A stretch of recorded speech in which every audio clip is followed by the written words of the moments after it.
Oke, selamat petang guys. Hari ini kita akan berfungsi mengenai permasalahan proton FLX ya. So, masalah apapun yang dihadapi oleh proton FLX ini, dia punya kelas lining habis ya. Kelas lining dia habis, hangus, dia berbau hangit. Oke, gear tidak dapat masuk. Oke. Di sini saya nak berfungsi kepada Anda mengenai masalahnya. Oke, masalahnya ada beberapa yang perlu kita tahu lah. Untuk proton FLX ini dia menggunakan pump. Oke, menggunakan pump kelas, oke, berbentuk macam ni. Oke, masalah ni dia punya pedal lah, pedal kelas di bagian dalam sana. Oke, bagian dalam terlalu lembut, terlalu lembut, dan apabila kita masukkan gear dia agak keras sedikit, agak keras sedikit, dan kadang-kadang tidak boleh masuk gear, akibat daripada kebocoran di bagian dalam. Berpunca daripada ni, berpunca daripada pump, bearing dia. Ini dikira bearing dengan pump lah di bagian dalam ni. Dia berfungsi ya, berfungsi sekali, dan dia mengalami kebocoran di bagian spring sana, bagian dalam sini. Jadi benda ini kita tidak nampak ya, kita tidak nampak sebab dia di bagian dalam gearbox, di bagian dalam, di bagian dalam. Kita kena buka gearbox nih baru kita nampak benda tuh. Jadi apabila ini bocor,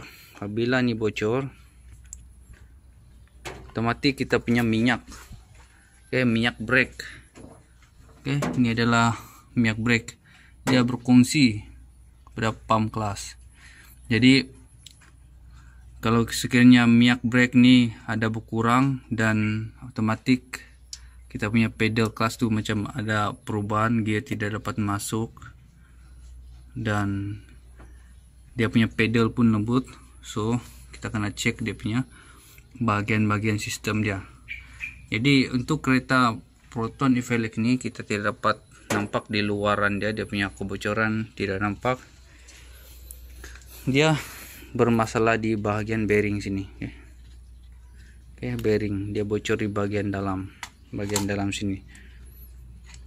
So benda ni kita kena buka gearbox baru kita nampak ada kebocoran di bagian dalam, dan disebabkan dia punya bearing, disebabkan bearing ini bocor, kebocoran minyak di bagian dalam, secara otomatis dia punya kelas, lining kelas akan habis lah, dia akan nipis sebelah dan sebelah masih elok,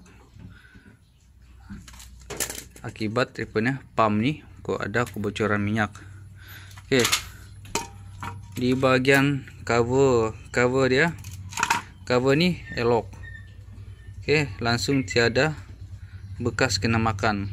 So owner ini pandai bawa kereta sebenarnya.